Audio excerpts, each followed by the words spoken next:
In the case of everything that befalls you, remember to turn to yourself and see what faculty you have to deal with it. If you see a handsome lad or woman, you will find continence, the faculty to employ here. If hard labor is laid upon you, you will find endurance. If reviling, you will find patience to bear evil.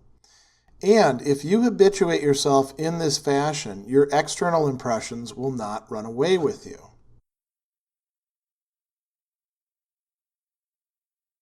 Here in chapter 10, towards the very end of the chapter, Epictetus is introducing a term, rather offhandedly, that we ought to read into the entire approach of the Enchiridion.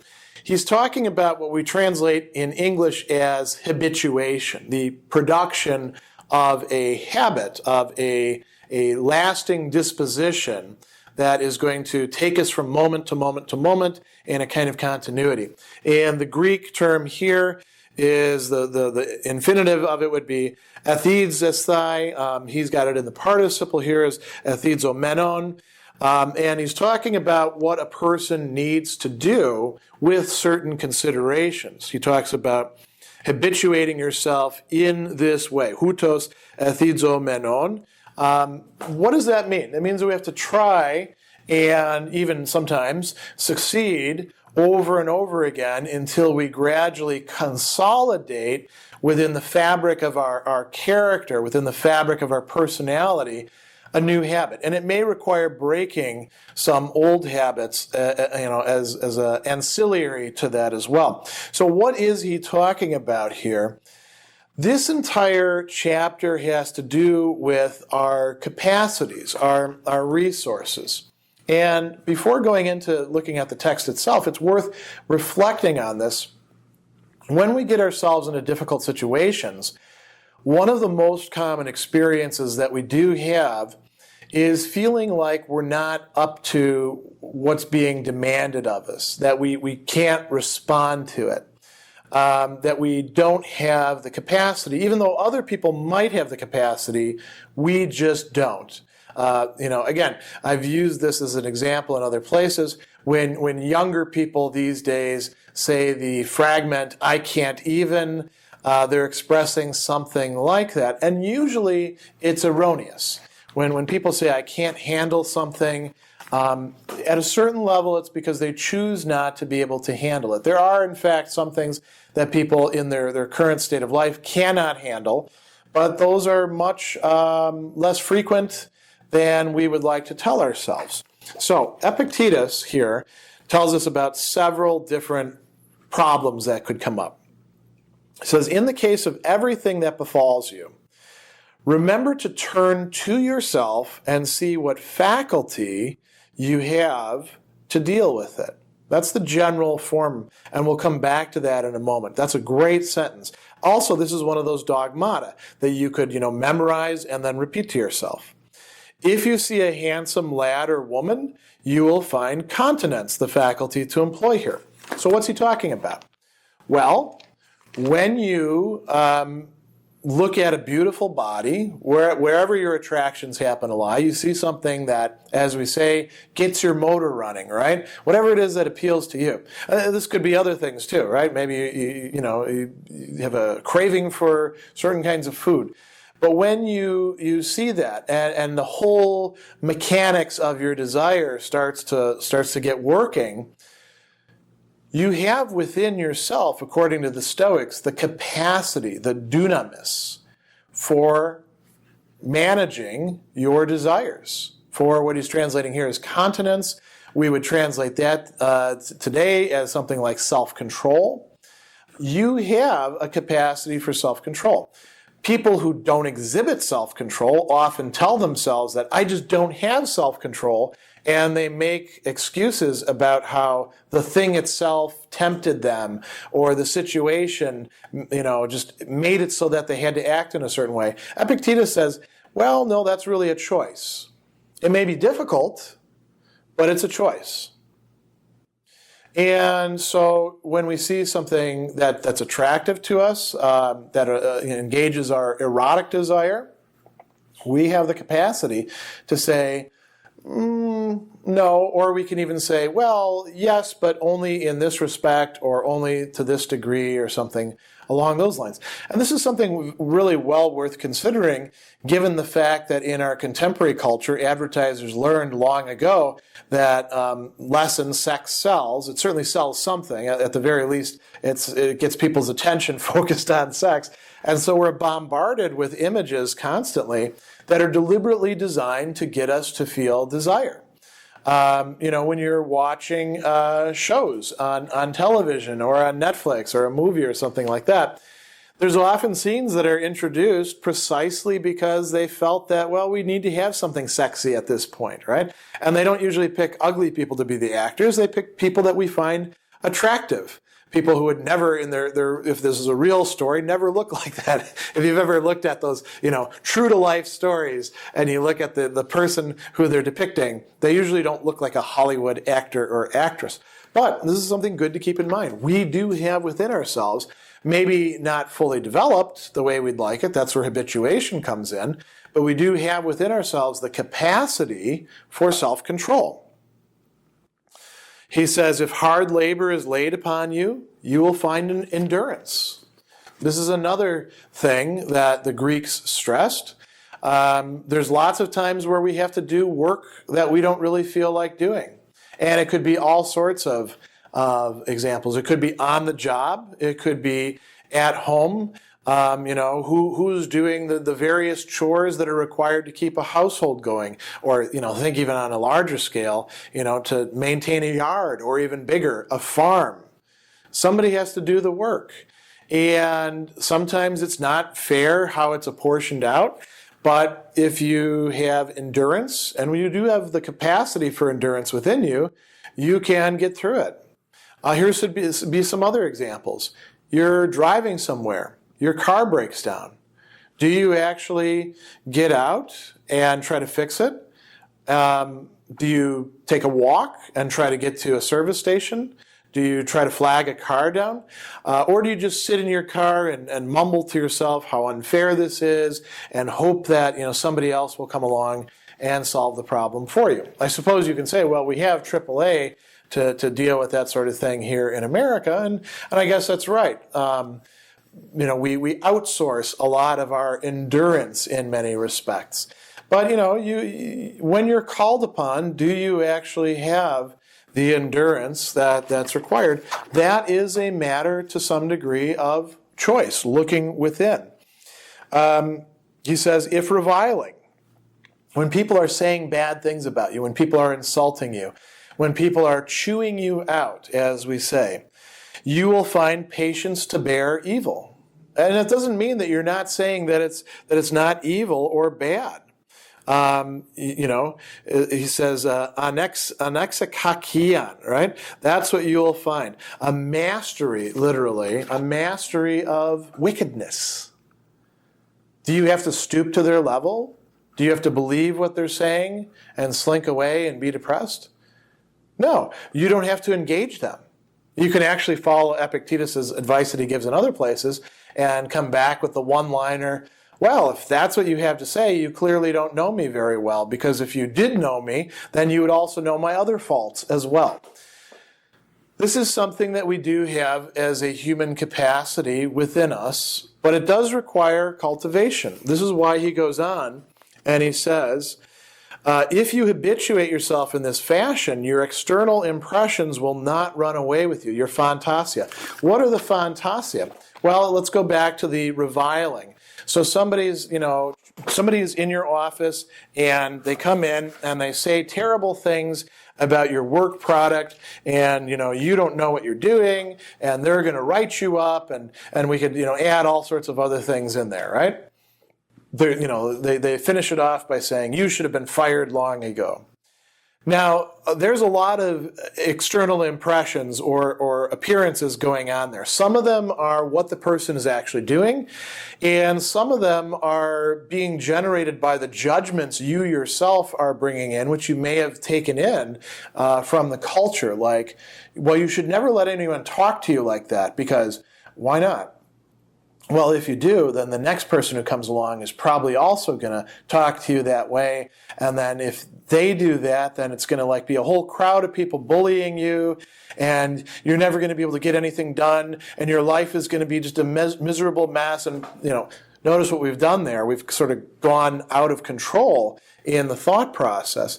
All these appearances have been kind of piling up, and we are the creatures that can determine how we use appearances, whether we believe them or not, whether we accept them as being adequate representations of reality, or whether we distance ourselves and say, maybe I'll test these out, and I'll use what I know as a criterion or a canon to measure them. So Epictetus says that's what we ought to do. We should habituate ourselves to looking within ourselves for resources to deal with the problems that we encounter. And then if we do that, these external impressions are not going to decide for us. We're not allowing them to be determinative.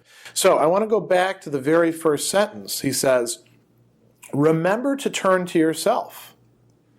Isn't that an interesting thing to say? Ultimately, the goal is not that you can simply parrot Epictetus and say, well, Epictetus said, da da da da da. Rather, you want to make whatever it is that you take from Stoic philosophy, from the Enchiridion, for example, part of your own makeup.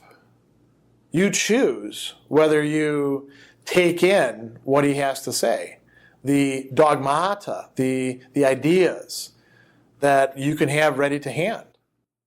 And if you do that, the promise is that you will live a happier life. You will be free. You will not be bothered by all the other things that could go wrong, because you'll be focusing on what really does belong to you. So this is actually some really useful advice. And as a follow-up to that, I think it's well worth spending some time on considering not only what could go wrong, or what we think to be going wrong in life, but what resources, what powers, what capacities we do indeed have within ourselves first, and then secondly, what it would take for us to further develop them so that they would be much more effective. Never say about anything, I have lost it, but only I have given it back. Is your child dead? It has been given back. Is your wife dead? She has been given back. I have had my farm taken away. Very well, this too has been given back. Yet it was a rascal who took it away. But what concern is it as of yours, by whose instrumentality the giver called for its return? So long as he gives it you, take care of it as a thing that is not your own, as travelers treat their inn.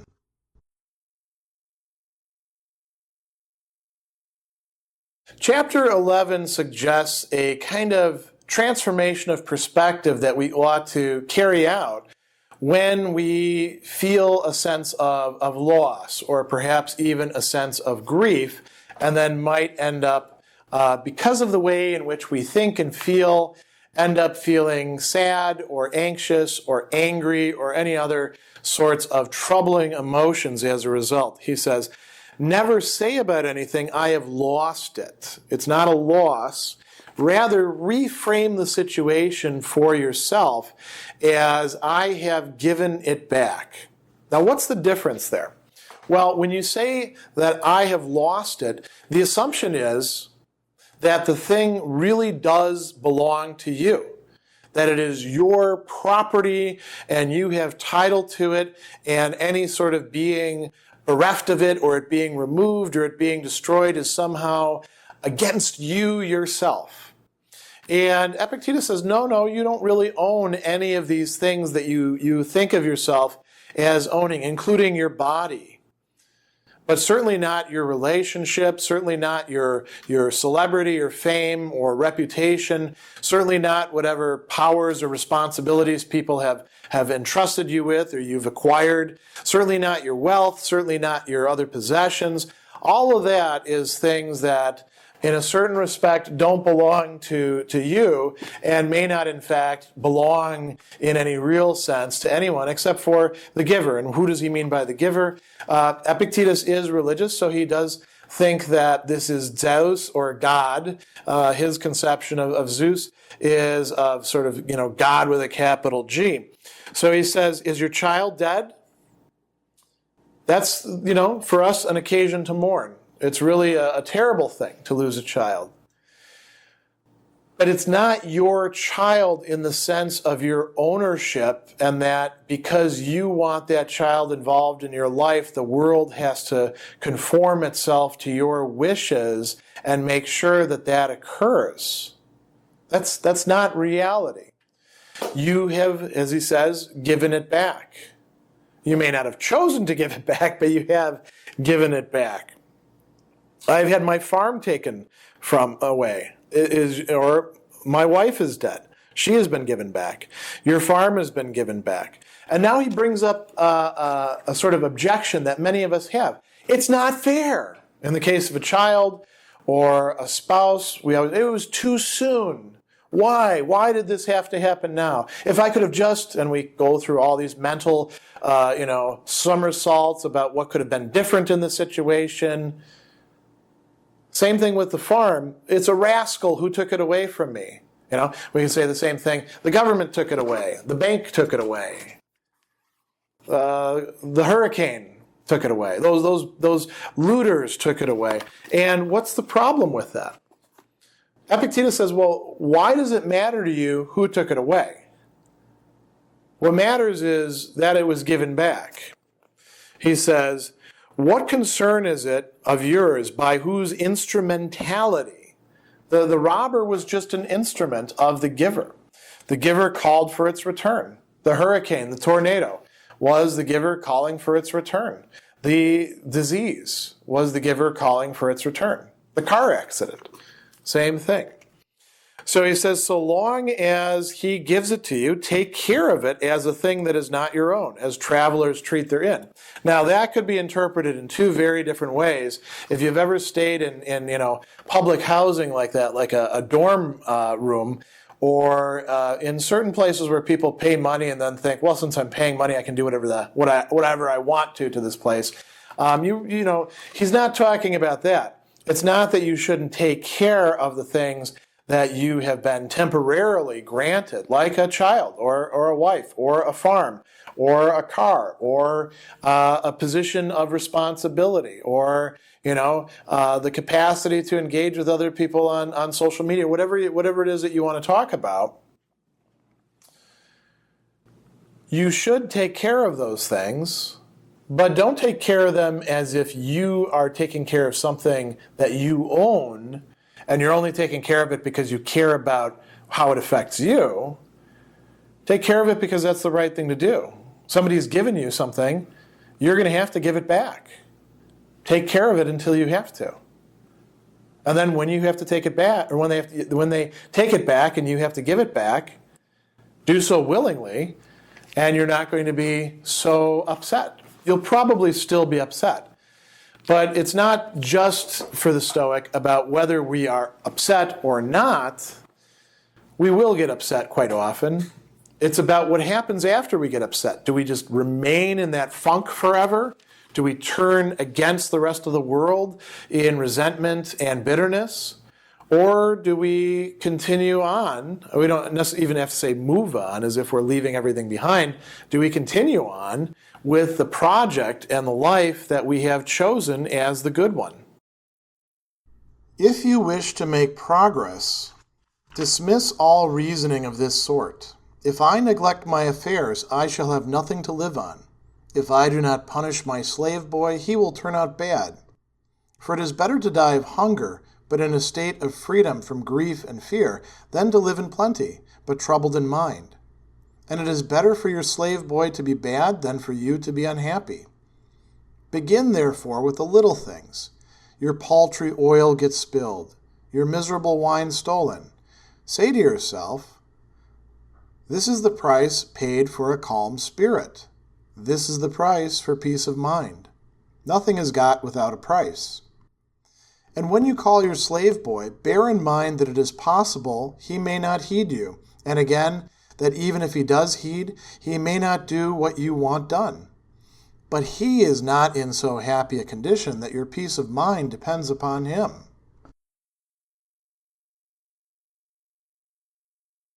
Chapter 12 contains some really excellent advice for us about how to live the Stoic life. And Epictetus starts out saying, if you want to make progress, so the assumption there is, well, perhaps you haven't been making progress, or you're just starting out. Here's what you want to keep in mind. So he says, if you want to make progress, here's what you have to do. Dismiss or let go, aphes. It's, by the way, that's the same word that's used in the New Testament, in the same essentially Greek writing, the koine, to talk about forgiveness, letting go. Let go all reasoning of this sort.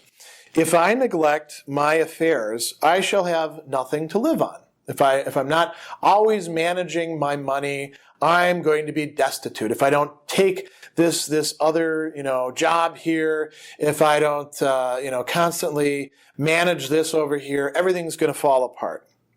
If I don't punish my slave boy, he will turn out bad. Now, we don't keep slaves anymore, except for those of us who are modern day barbarians. But we certainly have a lot of relations which are quite similar, where people are in a one-down position, oftentimes because we're paying them, but not paying them very much. We also treat our technology very much as if it were slaves in the ancient times. And so he says, if I don't punish this person, he's going to turn out bad. And Epictetus says, look, it's better to die of hunger, but in a state of freedom from grief and fear, than to live in plenty, but troubled in mind. There's a fundamental transformation of value that goes on within Stoic philosophy. If you really buy Stoic philosophy, then what counts as good is what's within you. Are you troubled or are you untroubled? Are you miserable or are you happy? And so, living in a place where you have enough to eat, but you're miserable all the time is not actually a gain, according to Epictetus. So he says, it's better for your slave boy to be bad than for you to be unhappy. If you expect perfection out of everybody around you, you are going to be the most miserable person around.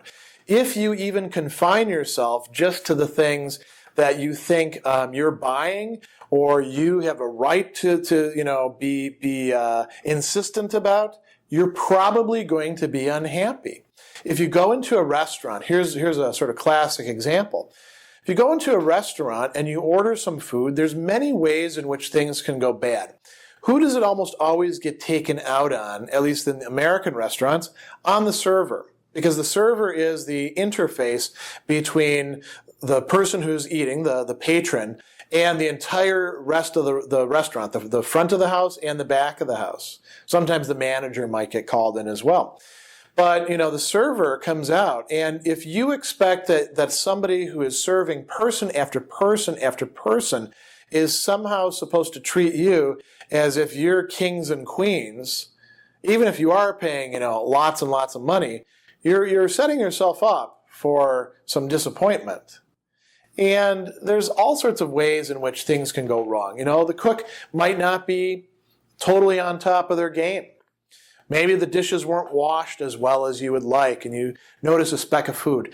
It's up to you whether you allow that sort of thing to really upset you or not. So he goes on and he says, begin with little things. Why little things? Because it's too hard to do the big things right off the bat. We have to get some a few wins under our belt so we feel like we have some momentum. Begin with the little things. Your paltry oil gets spilled, your miserable wine stolen. Say to yourself, instead of saying, who knocked over this oil? What the hell is going on here? Who stole my wine? Right? Instead of saying those things, he says, say something else. Say to yourself, well, this is the price paid for a calm spirit. This is the price for peace of mind. If I want to keep my cool, if I want to stay on track with my project of working on my life, and someday down the line actually not getting upset about these things like I'm getting upset right now, then what I need to say is, well, that's the price that I have to pay. This is not just a matter of passivity, of just sucking up whatever anybody doles out to you. This is being realistic about how these things affect you and whether you indeed play some role in that or have a choice in whether these things affect you. And that's a very important thing to keep in mind, because if you don't constantly remember that early on as a Stoic, you won't make progress. So he says, nothing is gotten without a price. Everything costs something. We tend to think that once we've purchased something, it's ours. We get to do whatever we want with it. If I've paid the price, everything better be perfect. Now, how often is that actually the case? Think about the wide panorama of human activities and products that you might pay some money for, or you might get in some other way. You know somebody who knows somebody, and you chat around with them, and you make them feel good, so they'll give you something free, right? They'll comp it to you. Well, you're paying for it. Everything has a price. If you're not willing to pay the price, don't expect the thing. And part of the price is being willing to write some things off and to let them go. To say, this doesn't matter quite so much. So he says, when you call your slave boy, bear in mind it's possible he may not heed you. And again, even if he does heed, he may not do what you want done. But he is not in so happy a condition that your peace of mind depends upon him, unless you choose for that to be the case. And from the Stoic perspective, if you choose to make how you feel dependent on somebody else who you think is in a lower position than you, you're in a certain respect crazy. And you probably should take a close look at what's going on and fix that. So, he says, when you're asking for somebody to do something, they may not do it. They may not pay attention to you at all. You may have to shout several times to get their attention. Even after you tell them, they may not do what you want them to do. I see this with students all the time. Sometimes students surpass my expectations as an instructor, and that's a pleasant surprise. And a lot of times students need quite a few reminders. Hey, there's an assignment due. Or, you're already late with the assignment. So maybe you want to turn it in. You'll still get some credit, or they turn something in and you're like, you didn't read the instruction sheet at all, did you?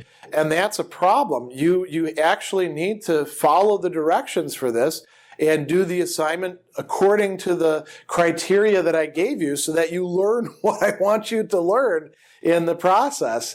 Whether or not I feel okay shouldn't depend on whether those students do what they're going to do. I mean, not if I'm a realist about life and about human nature and about the many different ways in which things can go astray. And we can apply this to anything you like. You can apply this to the workplace. You can apply this to your relationships, whether romantic, familial, friendship. You can apply this to going to a concert. You can apply this to eating in a restaurant. This can be applied to practically anything in life where what the outcome is dependent to some degree on somebody else. It's silly, as he says in that last sentence, for us to give so much power to other people that we allow them to determine whether we're going to be happy or upset.